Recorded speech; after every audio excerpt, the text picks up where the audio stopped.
All right, it looks like we are ready to get started. Welcome to the Wenatchee Valley Museum and Cultural Center's first forum in our social justice series. I'm Ashley Center, the museum's outreach and public relations coordinator. It is the mission of the museum to gather, engage, and educate the community on the history, culture, and diversity of our region. The museum is a place where we can meet our neighbors, learn about issues important to our community and our world, and discuss our thoughts and opinions. While we're not able to gather physically today, we're eager to serve in this role virtually by gathering in forums like this to inspire engagement and cultivate conversation.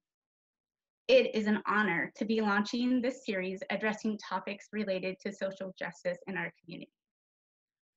Our goal today is to engage in a thoughtful, inclusive, and open-minded discussion about race, about the challenges our history presents, and about suffering and grievances so many of our fellow citizens feel or live every day. Today, I'm joined by Dr. Perry Little III, General Dentist, Dr. Ashley Simpson, D.D.S, Kimberly Steensma, ARNP at Columbia Valley Community Health, Mary Big Bull Lewis, Indigenous business owner of Wenatchee Wear, Dusti Mahoney, program manager with YWCA North Central Washington, Manuel Vega-Villa, who holds an MBA and BA in Comparative Ethnic Studies, and I met Tony recently through the North Central Washington Black Lives Matter Action Council. His organization is called Blessed in the Storm, and he goes by the name Testimony Tony. We also have Spanish translation provided by Jennifer Amante, a certified DSHS interpreter. If you are logged into Zoom, you have the option of listening to the translated audio by clicking on the world icon at the bottom of your screen. We will also be releasing a fully translated recording of this forum on our YouTube channel and Facebook page later today. If you are joining us live and have questions for the panel, please submit them through the Zoom Q&As or chat located at the bottom of your screen. If you are on a mobile device, these are available at the top of your screen. If you're on Facebook Live, please submit your questions in the comments. Our staff will do our best to address as many of these questions as we're able to. After the session is over, we will provide links to additional resources on our website. Today is Juneteenth, and while it's a day that has been celebrated for 155 years, I know there are people listening right now who don't know the significance of this day. Can any of you tell us what Juneteenth is and why it is celebrated?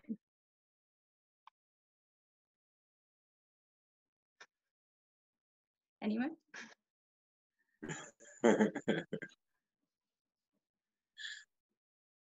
Well, Juneteenth is the celebrated as the last and official date of slavery ending.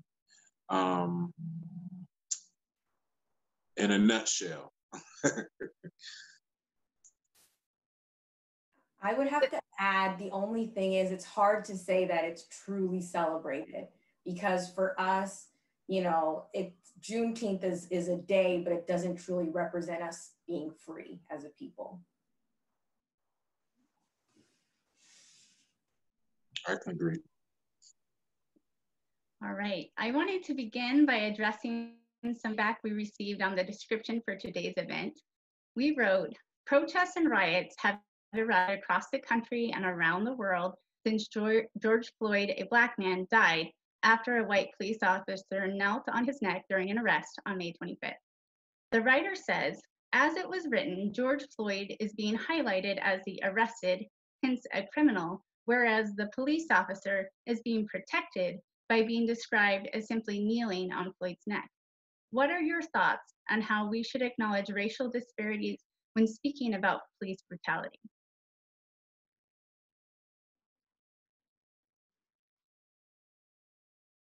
I would suggest, I think one of the number one things is being honest. Being honest, being upfront, being blunt, you know, whatever it is you want to call it, being real, 100%, you know, whatever it is you want to call it. I think that is the biggest thing across the board, regardless of, police officer, regardless of person of color. I think that is one of the biggest things that certainly plays a big part in the change, and whether or not folks are able or capable of making this change. Yeah, I would also like to point out that absolutely the narrative, in comparison to Black Lives Matter and how they've been able to control their own narrative of, like, whoa, slow down. If everyone has a chance to, all parties have a chance to explain themselves, I think the narrative of how they were able to keep themselves from being co-opted, like many movements before, and tell their own story in their own way, is just as vital. Being able to, have that ownership of their own narrative, which is difficult. Absolutely.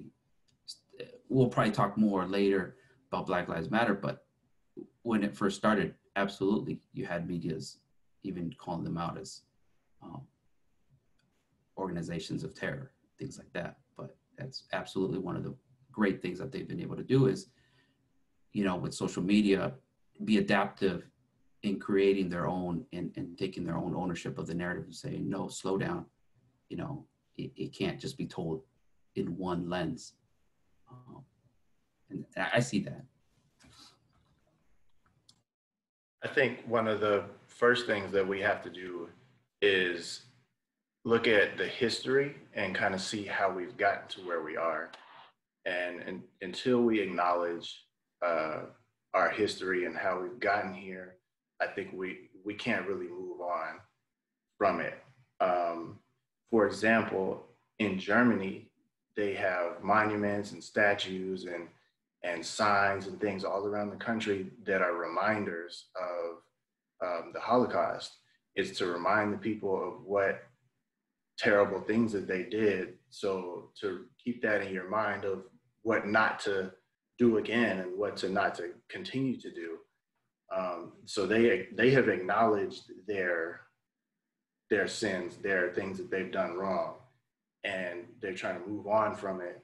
Whereas here, I feel like we have not truly acknowledged, as a society, we've tried to say, oh, patch it up and say, oh, okay, well, I think things are better now. And let's just move on. Let's leave it in the past. It happened. It's done. It's over. Let's move on. But it doesn't work like that. You have to do something to right the wrongs. Yeah, I would agree with that. And also, bringing it back around to what Tony was saying. I mean, it's we're luckily in this time, we actually have social media, we have these videos, but where's the accountability? And that's the hard part, because whenever something is documented in history, it's not to a true depiction of what it actually was. A lot of the stories that are written down and things that they teach in school are written by people who didn't experience it, which is why this time is so important, to really not reflect on anyone's own personal feelings, but to truly educate yourself, to truly talk to Black people, talk to disadvantaged people in your community and understand, why are they like this? A lot of times we look on the news right now and we wonder, why are people rioting? But instead of wondering about the riots, wonder, why are they so angry? Why are they so desperate? Why have they come to this point? And understand your role that you play in history in order to get to where we are today. And until that accountability happens, we're going to continuously be in this situation, and people are fed up. They're tired of it. I mean, ultimately, we can look at case after case. George Floyd is one, but we have so many people who said they cannot breathe. You have Eric Garner, who was supposedly arrested for selling cigarettes, but he was murdered by a police officer in a chokehold. Why is it that so many people are stating before they die that they can't breathe? The one that hits even closer to home is Manuel Ellis, who was murdered within 2 minutes of meeting police officers in Tacoma, Washington. Like, to me, that really troubles me, because the first report that comes out states the police, there's no accountability with the police, because the police come out stating, you know, oh, he came to us, he was striking us. And thankfully, a witness has a video showing that he was talking to the police officers. He was cooperating, but they handcuffed him and beat him to death. And at this point in time, even with everything going on, these police officers haven't released a new statement. They haven't redacted anything that they said. So the issue is, like, you know, where is the accountability for all of this? And instead of wondering and being upset about why people are rioting, understand your part you have to play in this specifically, and understand why people are upset. I agree with that totally. Totally. Yeah, I'd like to add on to that, and then in addition to what Dr. Little just explained about Germany, you know, I was in college and I had a sociology professor, Dr. Al Black, wrote a book called The Black Holocaust. And being in my place and time, I thought that seemed a little bit extreme. But now looking back on it, and again, reviewing our history through a different lens, you know, if we look at Germany as a country and we were seeing modern day lynchings or whatnot that were similar to the Holocaust, we would be curious that this problem hadn't been dealt with. And I think right now, given the pandemic, we have somewhat of a captive audience. We have cameras on our phones, and these series of deaths that we've witnessed, Ahmaud, Brianna, I think our country is opening our eyes, saying, you know what, maybe something is wrong. We've heard the Black community complaining. We've heard them, talking about injustice. But right now in time, we've seen these murders take place right in front of our eyes, and we really need to take ownership over our history, relearning and checking our own minds and hearts, our own biases, and working through that, reading books, listening to people of color, to Black people, listening to our stories, and doing things like this, which is great. And I'm so thankful for the museum for doing this. Yes.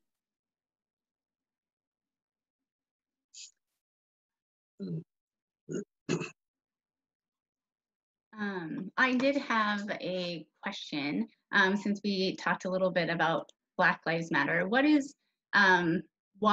is the movement to stop police violence against African American people called Black Lives Matter? And what does it mean to all of you?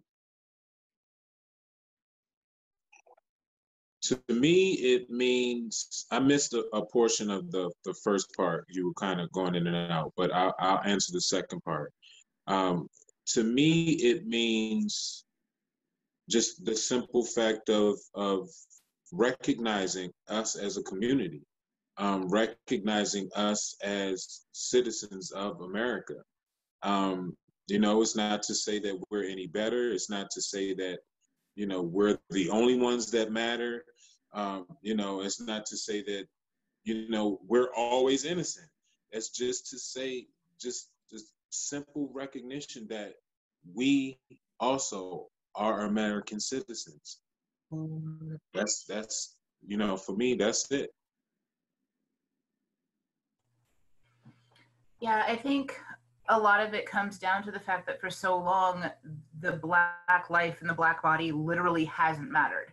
It's been just another thing that can be killed and trashed, and it literally hasn't mattered. And it's really difficult, I think, to explain just that basic concept of a human body, a full-grown human body not mattering, and it not even being like a full-grown human adult, but even our children are killed. Tamir Rice, how old was he? Like 12, 13, and he was gunned down for playing cops and robbers in the park. Yes. And it's difficult to explain that at the very basic of its movement, BLM is really about literally those three words, that Black lives and Black bodies matter, and that people are now being held accountable for the fact that our lives and our bodies matter. And I think that since we've been shoved into slave ships back in the 1700s, it's been difficult to really, for folks to comprehend that our lives matter is more than just chattel slavery and labor, but also as our own humanity and our own personhood, that matters too. And I want to piggyback on that because, you know, ultimately we all need to remember the reason why Black people were brought to this country. Point blank period, we were brought here as slaves. And, you know, our culture is one that was built where not only were you a slave, but your children were slaves. And that went on for generations and generations. We were born into slavery. So when you think about that, it's really heavy. And ultimately we represent the wealth of this country. Like if you have to look at how much wealth we acquired for the country, it accounts to almost like $83 billion in today's standards. And when you think that we did all this work to create such a thriving economy, yet we're treated worse than livestock, you know, at least animals are free to a certain extent, or, you know, it's just really inhumane to think how slaves were beaten and how, you know, did anyone stop, you know, a slave master from beating a slave, yet still we don't treat animals that way. So how can we treat animals in a way? And when we say Black Lives Matter, it annoys people. Like we're just saying, recognize, notice us, understand the fact that we helped to build the wealth, understand the fact that we've been lynched from since we died on the slave ships, we died on the plantations, we're still dying now. You know, lynchings are happening today. The last reported, quote unquote, reported lynching is in 1983. And even that's not the last one, but that's terrible because that's in our lifetime. And, you know, how could you say that we're free or, you know, Black lives don't matter when these things are happening and no one's being held accountable? How when you have stories like Emmett Till, if you have any history in that, and you know that years later, I guess I'll explain it for those who don't know. Emmett Till was a young boy from Chicago. He was 14 years old, and he went to go visit, I believe, his aunt in Mississippi. And when he went to a store, he ended up whistling. He was supposedly accused for whistling at a white woman. And when he did that, her husband was very upset. And because he was so angry, him and his friend decided to murder this young 14-year-old child, and they mutilated him. And his body was sent back to Chicago, and his mother decided to have an open casket funeral because she said, I want everyone to be aware of what is going on and the violence and the brutality that's happening in these streets. And when those two people who they said that they murdered Emmett Till, they said they did it, they didn't feel bad about it. And an all-white jury deemed them, they said that they can walk free. These people had no accountability for murder. And the fact that these things happen all the time and we just continue, like the Black community is told to stay silent about it. We're told to not talk about it to make other people feel uncomfortable. It's exhausting. We're tired of being quiet. We're tired of not telling our story, telling our history because we want to make sure other people are comfortable. It's time that people are uncomfortable. We've been uncomfortable. We are not from here. We were from Africa. We spoke different languages. We had different religions, but we had to conform and adapt in order to build this country up. And because now that it's built up, it's time that everyone recognizes it and realizes, the history of it. And then the last thing I'll say just is another thing to keep in mind is look at the prison population. You've talked about slavery back then. How about right now, today? You know, our prisons are populated with predominantly Black people. And I want to give the actual statistics because based on 2014, it's estimated that 22.3 million people are Black that's in the prison. So more specifically, that's 34% on average of the prison population is Black. We are only 13% of the United States population. How does that even make any sense? And then just to reiterate the fact of how this continues is because if the prison population is made up of so many African Americans, what does that mean if you think about that? Because clearly you're not free if you're in prison. But what happens when you get out of prison and you have a criminal history? Then how can you pull yourself up from your bootstraps when you have no laces? You don't even have shoes. You really have to take some time and realize, and the same business owners who have the nerve to say, pull yourself up from your bootstraps, would never hire someone with a criminal history. They would never hire someone with a criminal background. So to me, it's just, how could you give us advice that you're not even taking yourself? No, So yeah. there has to be so much accountability. We really need to understand that, you know, how can we move forward? You can't even go to school, to certain schools and certain programs. There's no way you could become a doctor if I had a criminal history. So it's just a lot of things to keep in mind, and I can keep going. So I'll just stop there. We love it. I do want to interject just real quick because we're having technical difficulties with our Spanish translator audio channel. So if you were trying to listen to the Spanish live, I'm sorry it's not working for you today. But we will be translating the full audio and posting it hopefully before the end of the day today on YouTube and on Facebook. So sorry about that, and we will keep going. I had a follow-up question about the Black Lives Matter, and someone is asking us, what do you feel and what do you think when you say Black Lives Matter and then others respond, all lives matter? I'll take that.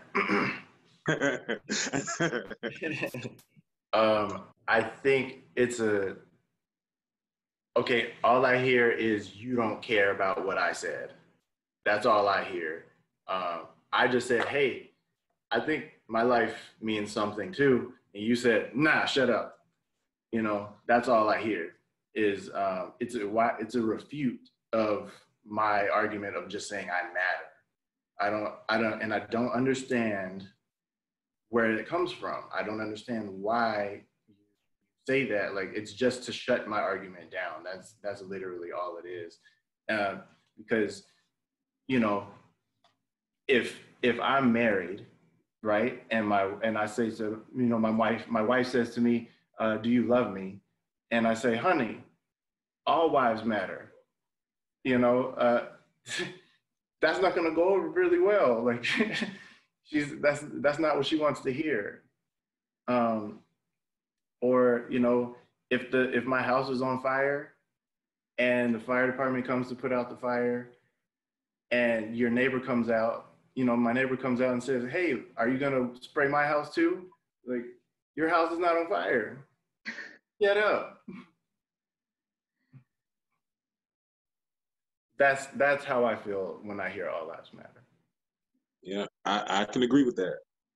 I agree with that 100%.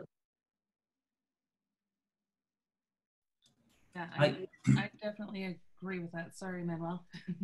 I was just going to add that, yeah, it's obviously just a desperate contradiction coming out of privilege from folks in power already, and trying to bombard the saying, the model, the movement with so many others that in a way they all get tossed in a bowl to legitimize the original Black Lives Matter. And I always tell people, like, look where that's coming from. Look where the motive is coming from. And then you start peeling back the layers and seeing that, well, the other Lives Matter is coming from, you know, campaign money to this person that is stringent against this movement or whatever it may be. And so for me, yeah, it's when Black Lives Matter first started, you started seeing these, I guess I would call them counter mottos. And you can see that they didn't last long, because the true thing behind, the driving force behind Black Lives Matter was a real suffering of an experience of a peoples in the US that cannot be compared, other than the indigenous people before, to anything that's out currently. And so when they bring up, oh, the next motto, it's just, it's tasteless. It's you know, it does not hold. And that's all I was gonna say. Mary, did you have something to add? Oh, yeah. So I wanted to talk about, you know, because I'm here representing Indigenous solidarity for the Black Lives Matter, because it is important to continue to use my voice to stand and speak about this, you know, standing in solidarity with all of our Black relatives. And our histories of oppression have been long intertwined You know, like people have mentioned that history is not being taught. Like we don't know Black history. We don't know Indigenous history. And right now we're here to give the platform to Black lives to speak up, and we need to listen. We need to hear their stories, because like they mentioned, like others mentioned too, Ashley, that our history books are not being written from a Black perspective or a Native American. It's basically a colonial method of, you know, writing down the histories as it's interpreted, you know. So it's just really important to pause. And I have heard a lot of people saying, you know, all lives matter. Well, you know, all lives do matter, but we're not focusing on that. We need to focus on one thing and fix it so that everybody's on equal grounds. Everybody's treated as a human, because right now that's not happening. And it's really, you know, disappointing to say that in 2020, because everybody should be heard and treated as a person, because we're humans. We just need to be kind. My next question. Sorry, I just want to say one more thing regarding that history is that, you know, growing up in high school, and you don't get, you know, in college in this area, in North Central Washington, you don't get the full breakdown of historic rights and wrongs. Historically, history is told by the conqueror, and with the exception of the Confederacy here in the U.S., that, oh, they definitely leave plenty of pages on the book for that. But when you talk about the 70s movement, the 80s movement, even the Black Panthers movement, you get maybe half a paragraph about that. And then we have this recycling, I feel like a cycle. It keeps going, and nothing really changes. And yeah, like history, until you get to college and take those courses, you start seeing, oh, this is actually happening. And you can even apply with today with what's happening in COVID, is places of inequalities are getting hit the hardest. And if you trace that back to why, you can start seeing everything falling into place, that people in power are organizing that maybe those people don't matter right now, and they just move forward. And you know, you can kind of just trace it all. But yeah, historically, other than trying to tell the history of the South, the conquered people don't get much of their history in our today books. So we need to change that. We need to change that, the historical record. So this next question has to do with how do we move forward from that? It says that Wenatchee Valley was built on racism, stealing land from the Wenatchee tribe to abuse and to the oppression of the Latinx community. So how do we begin to move forward from that history?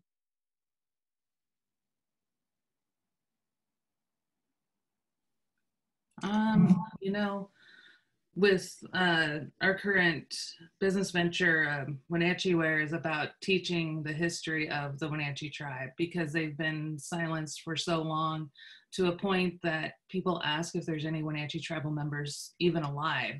And I raise my hand and I say, hi, I am. So, you know, that's the whole focus of this, is to educate the public and to be able to reach a broader audience, to teach them the true histories of what actually happened here. And I think that there's a lot of people rising up and taking that under their own belts and stepping up and doing great things. So we need to support those small businesses, the people of color, Black, Indigenous, and support them and just share their stories.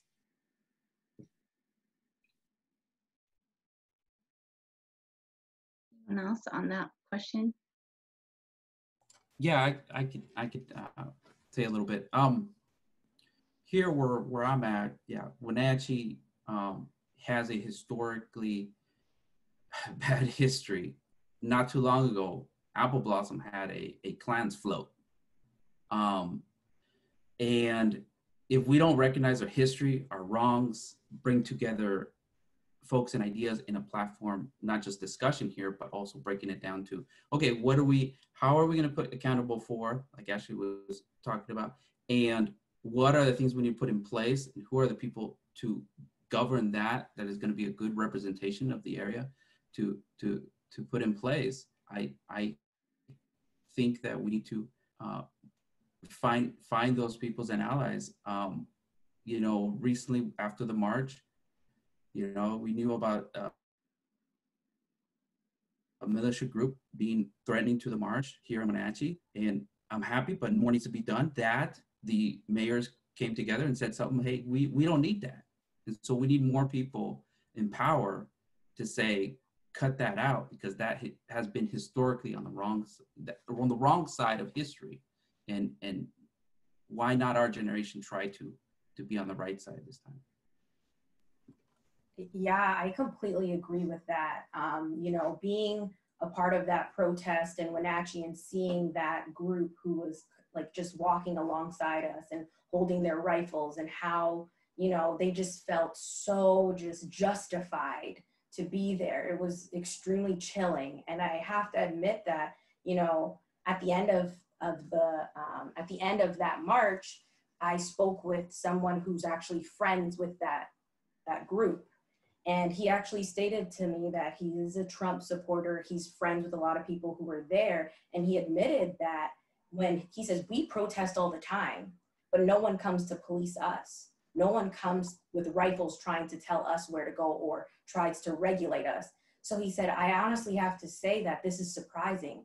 And that's the thing. I have to thank someone for taking the time to realize something like that, because we are not going to come and police you when we don't even trust the police. Like, so never, and I don't want to go into all this, but it's just, whenever we do decide to police anything, when we do come out with something like the Black Panthers, when we do decide to stand up for ourselves, when we do create communities that are for us, guess what happens to them?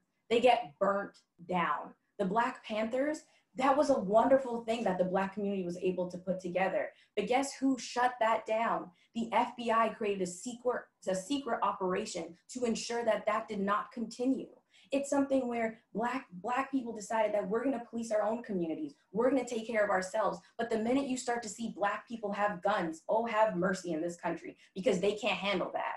They can't. And the truth is, and you know, we say all these names. I created the sign to say their names, but more importantly, the one that kills me the most, the story that I don't even like to read about, watch, it troubles me, is Philando Castile. How many people are familiar with Philando Castile's story? Because ultimately, that is probably one of the most chilling videos I've ever seen in my life. You have a Black man who's in his 30s, in his car with his girlfriend, who's in her 20s, and in the backseat is his 4-year-old daughter. And a police has the audacity to murder him in front of his 4-year-old daughter. And the thing that's so ironic about it is this is a Black man who had a license to carry, and he knew that when he was pulled over, he'd have to reach for his license and registration, which was in the glove compartment. He knew that his gun was in the glove compartment. He continued to tell the police officer, I'm not pulling out my gun, I'm not reaching for my gun, I have a license to carry. Those are his last words. And the police officer said, no, don't shoot, don't reach for it, and murdered him. Do you know that after that, they took the wife in handcuffs and the 4-year-old daughter, put them in the back seat of their car, and they have a video of this, because most of the times when cops feel like it, they decide to share their recordings. And the video shows the 4-year-old calming her mother down and saying, Mom, stop screaming, stop crying. If you cry, they will shoot us. Why does a 4-year-old know that? Because she just saw her father get murdered in her face. But do you know that at 4 years old, she had to have composure to help her mother? Do you know that that's how we are all raised? It might not be as graphic as Philando Castile, but we see this in our community all the time. And we are tired of it, truly, because it's not right. And then again, it brings me right back to Why are we so angry? When you have someone like Martin Luther King, who only promotes peace, who literally goes above and beyond to allow our communities to be calm and tries to create reconciliation and create all these different policies to allow us to have equality, and he gets assassinated, how do you expect people to react? You know what I mean? And a lot of times people are like, why are they so angry? What's going on? And you know, this was said on Instagram, said in so many videos, but I agree with it. I'm sorry. At the end of the day, we're lucky that Black people are only looking for equality and not revenge, because no one's looking for revenge here. When you're so oppressed, all you know how to do is love, because that's the only way you're able to get through it. So all we want to do is love and be treated equally. That's all we're asking for. And it's really not much. And even going more into it, you know, we look at all these things that are happening on Hulu and Netflix.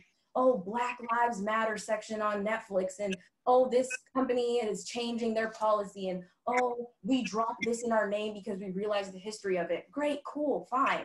But we're here because we're getting murdered all the time.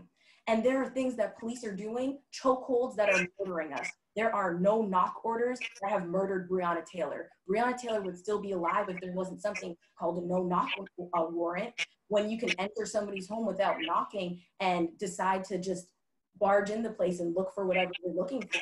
Because don't you have the right to defend your home as well? Which is why Breonna Taylor's boyfriend decided to open fire, because he thought it was intruders, not police officers. But what did the police officers do now that they're being shot at? They justified shooting her 8 times by saying we have a no knock warrant. It's not okay.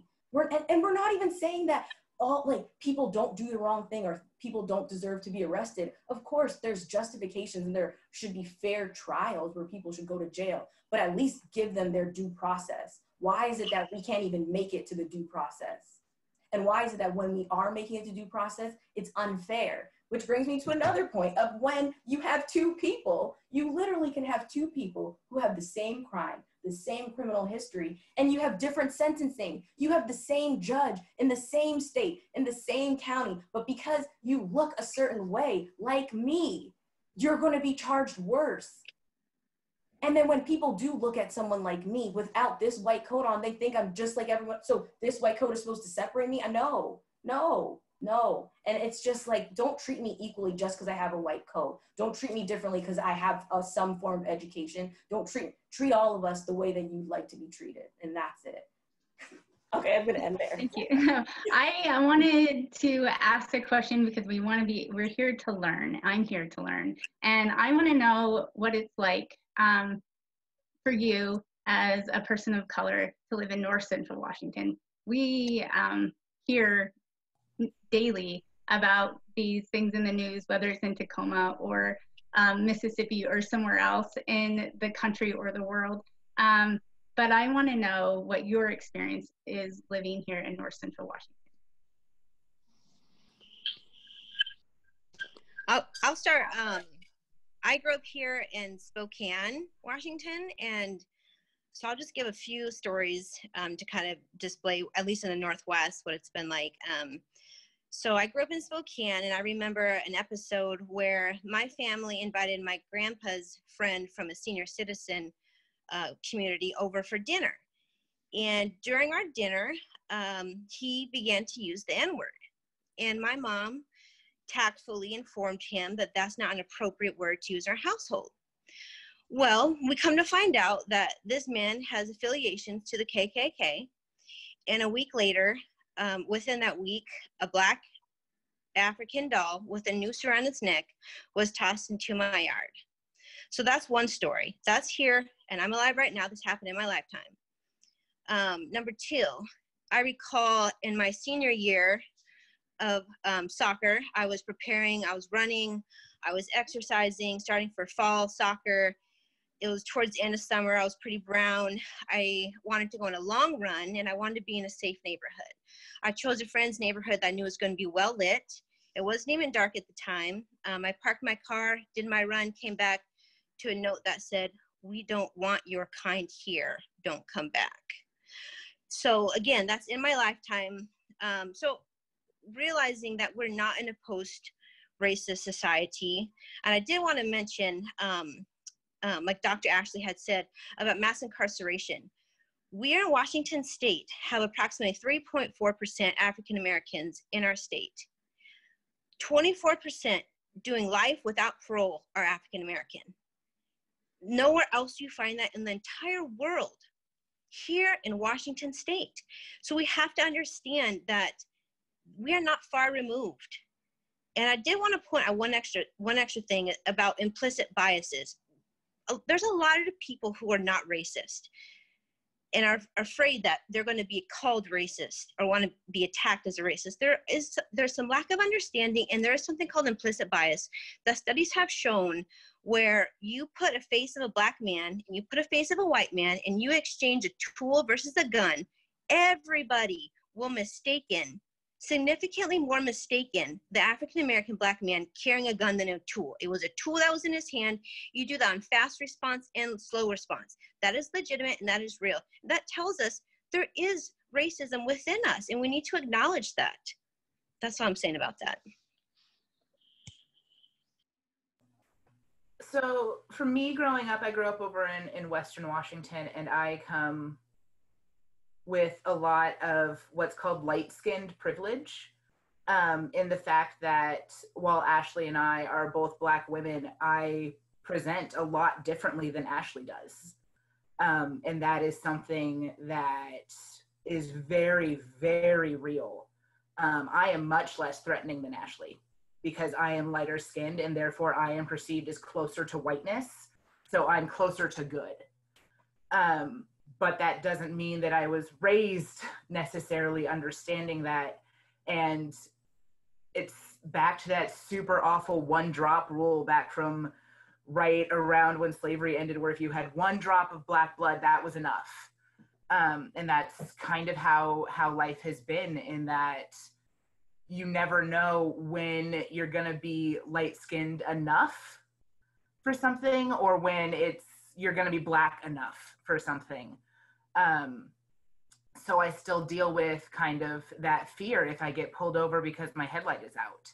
Like, how is this going to work out? What's going to happen? I don't know. And I also get lots of microaggressions from white folks asking, oh, do you speak Spanish?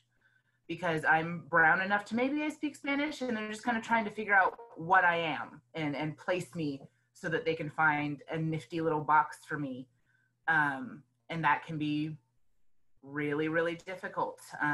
So yeah, my entire growing up in Western Washington, my entirety of being here has very much been filled of just tons of microaggressions. And for the folks who don't know, microaggressions are kind of those one-off, like those day-to-day things. Oh, you have such nice hair. Can I touch it? Oh, is that your real name? Is it short for anything?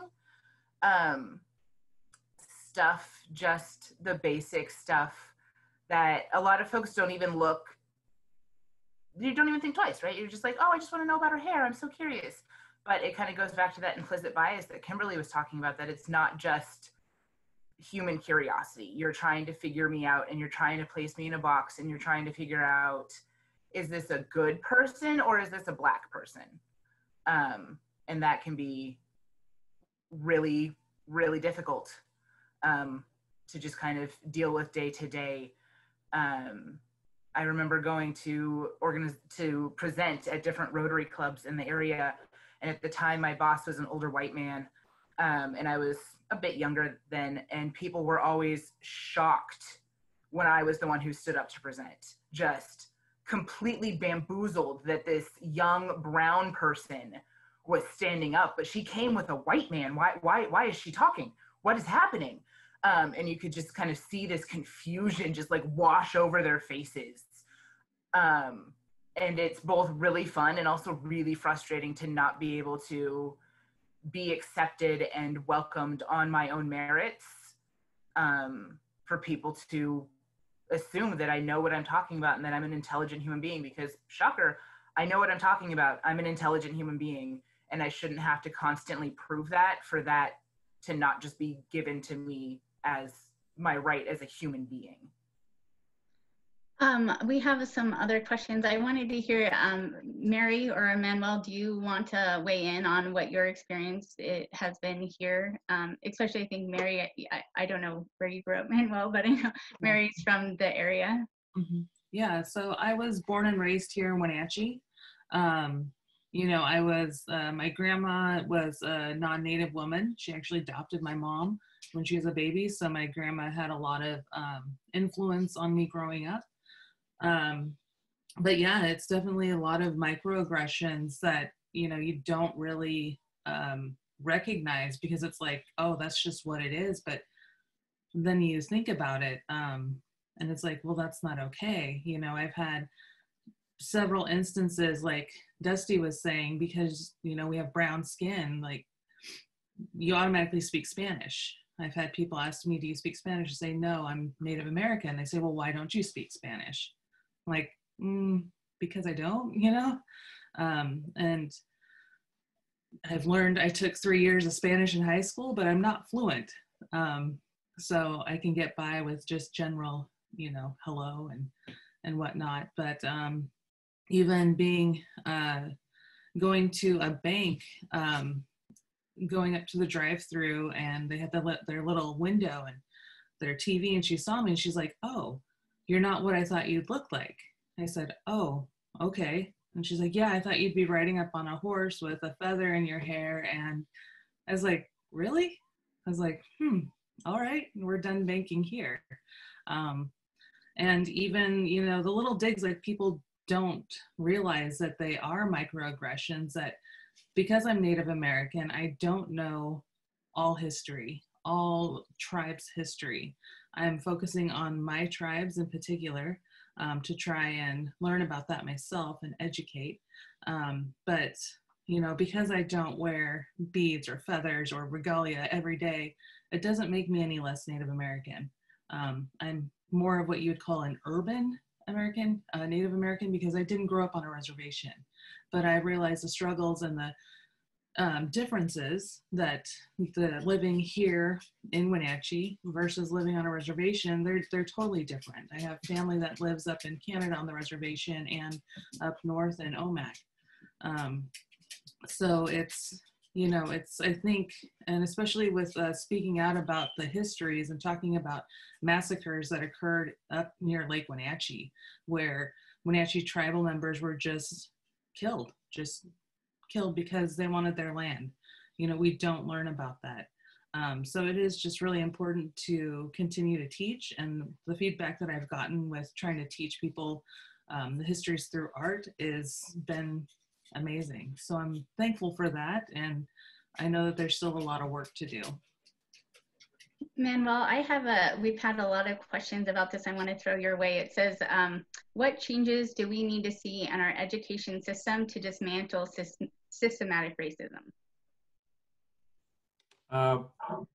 So that's a big question. Yeah, changes. We might have to reserve this for another forum. But obviously, at least the very minimum, I mean, telling the stories locally, nationally about the peoples that are being historically been, you know, killed, murdered systemically as well, need to be told, need to be given more pages in the history book. But not only that, but, you know, like more forums of this kind with people that can make changes currently to say, okay, well, let's start putting things in place. Going back to me growing up in this area, I grew up north in Chelan. I would say it's a little bit more balanced in a way that it's kind of like more moderate conservative. But you didn't get told the history of the tragedies locally, let alone nationally, historically, Black people and other Indigenous people, until senior year. You know, you get that one class and out the door you go. Did grow up with many influential people that said education's the way out. But once you get an education, you see, I went to Pullman, Washington, WSU. Once you see the world and then move on to your professional life in other states. Then we decided to come back here, live here in Wenatchee. It's a totally different thing living your life as you were, hey, I got the education. Hey, why are you, still kind of with these, I like what Dusti said was microaggressions, because that's always how they open the door to that is, a couple incidents that happened here in Wenatchee were white folks on trucks driving past my parents' house and saying racial epithets about Mexicans all the way up to number 2 Canyon Road. Little do they know that my parents are heavy Second Amendment carriers. And so they shout things right back at them and say, where we're here, we'll defend ourselves. And other incidents like I having to call the cops on a back windshield that I can literally, I can tell it was some sort of projectile shot at it. Probably a small caliber or a heavy power BB gun. But the sheriff's office basically disregarding it like, but it's okay. No, it's not okay. And I do want to go back to that Philandro Castillo incident in Minnesota that really struck me and got me, I guess, out of the sidelines and saying, yeah, we need to support Black Lives Matter, because here is a man who worked for a school district as a cafeteria employee. They do background checks on those folks and carried a concealed weapons permit and was a person of color like myself that has a concealed weapons permit. It was shot judge, jury, executioner style in his car, as Ashley pointed out, endangering their child in the back. And this is where it really got me was the man that shot was Hispanic. And what that tells me is that even if you boil the white racist cops out of it, there is police institutions and mechanisms in those institutions that say that dictate the carrying out of those orders, even if you're not white. So now you add racism in it. Now you add a bias. Now you add a Hispanic officer in that incident. And I found myself closer to Castillo than the Hispanic officer, even though I'm Hispanic, because I see myself as a person of color. I see myself as, if I'm stopped and there's that kind of whatever disagreement, it doesn't matter the officer's white or other color. There are systems in place that with a iota of a racist bias can just simply execute and, oh, you know what? He was defending himself.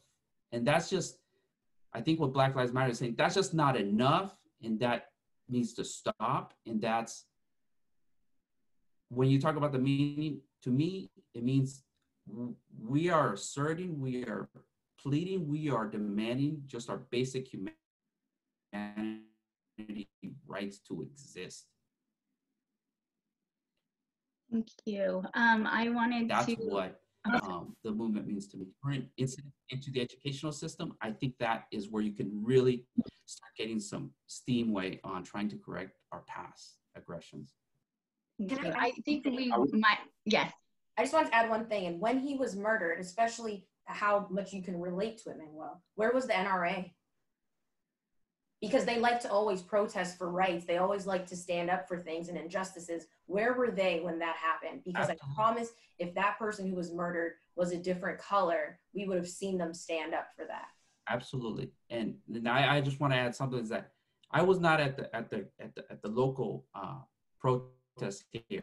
I had another thing we were attending, but I thought, well, if there's, maybe I should show up with my full whatever. But me acknowledging what the movement is and saying, no, this is going to be counterproductive to the message. And who knows, I'm not even gonna make it to the finish line. If I am dressed from head to toe with my vigilante stuff, I will not make it. If my car breaks down from the gun range up on number 2 Kenyon Road down to my parents' house on Western, it's right down there, and I have to carry all my stuff, I guarantee you they'll be sending the SWAT team to say, what are you doing in this nice neighborhood, all armed, decked out, even though we have a right to bear arms and carry, open carry in the state. We have this exposure, Black Lives Matter has shown this exposure of this double standard of, if you are the falsies that, oh, everyone's treated equal. No, we're not. If you show up the same way, I guarantee you, you're not going to make it to the finish line. And that's the thing that gets me, is that the hypocrisy in that. And I'm grateful for an organization, Black Lives Matter, and others to say, we're pointing this out, we're putting a microscope. And even now, in the face of COVID, with the things going on, it absolutely has put a huge microscope on the actual institutional things in place that result. So I'm going to ask, I know we're not covering the topic of how to address the systematic racism in our education system, and I think that is a topic we could reserve for its own forum. So I'm just going to state that so that the people asking know that we hear you and we do want to address that, and we just are not going to have enough time today. I do want to ask at least one more question, and that is, how can those of us who are white, in whatever position we have in education, in media, in our community, as a neighbor, how can we become better allies for ending racism? I think the easiest, simplest way for white folks to become better allies is to shut up and listen. It's super easy to do. It's not something y'all are used to doing, but just shut up, listen, and then center Black voices. Can you expand on what that means? Because I know what it means when you say center Black voices, but I'm not sure everyone listening knows what that means. So what centering Black voices means is, it means that when you're asking questions about racism and things like that, that folks aren't asking Ashley. Or if folks are asking Ashley, Ashley is referring to me, is referring to other Ashley. Sorry, didn't realize there were two Ashleys. I was going to say, we're talking about Dr. Simpson, not me, Ashley. They're saying, hey, you know what? This is a great question for Tony, because this question about what does Black Lives Matter mean? This is a question that can be answered and should be answered by a person of color who has some more skin in the game, as it were. I think it's just important to make sure that we're centering Black voices. At protests, it means listening when Black folks are talking. It means not interrupting them. It means not standing up with your white tears. And talking about how, oh, I just didn't know. Yeah, y'all knew. And now we're just kind of pointing it out. And so it's time to listen. Yeah. I have a few points on that. So the first thing that I'm going to say is true empathy, meaning, and now's the perfect time for the empathy, because when we look at the police officers who are getting targeted right now, how do we look at that situation? Do we look at those officers and have empathy towards them, or are we looking at it and learning from it? And when I say that, I mean officers are choosing not to wear their uniforms in order to go to work because they're afraid of traveling to work in their uniform, because they're being targeted, they're being harassed, and some of them are even being assaulted. A lot of times when they're going to eat at certain places, they feel like their food is getting tampered with. So by putting on a uniform, you're experiencing some form of discrimination and people are targeting you for negativity. Wow, that's interesting, because that's exactly what we're talking about. But guess what? We can't take off our skin. So yeah, right now is a time to talk about this. And when you're on Instagram, you're seeing posts and that makes you sad. But guess what? We don't get to turn that off. That's a chip on our shoulder that we wear forever and we learn to become proud of. you know? So I think that just keeping things like that in perspective, not just saying, oh, look at the police getting attacked, understanding that, wow, this is what we've been doing to Black people for quite some time. And it's been so out there. We've had Jim Crow laws, we've had segregation, we've had colorism, we've had so many things as a result of this. So now that you're able to see it, take that, put that into perspective, show empathy, understand yourself, educate yourself. And then also another thing I wanted to say is there's a video called The Life Race, and it's a video stating the privilege that you have in life and understanding the fact that, you know, so they have a mediator there and he has $100 bill and he says, you guys are all in a race. There's a whole bunch of kids there. He said, you guys are all in a race for this $100 bill and this represents the success of life. And I want you guys to take a step forward if any of these things apply to you. He doesn't say how large of a step you should take. He just says, take a step if this applies to you. If you were born in a house with 2 parents, if your parents are still married, if you always knew that you were gonna have a meal, if you never had to worry about paying a bill, if you didn't have to worry about your phone getting cut off, all these things brought them one step closer to this $100 bill.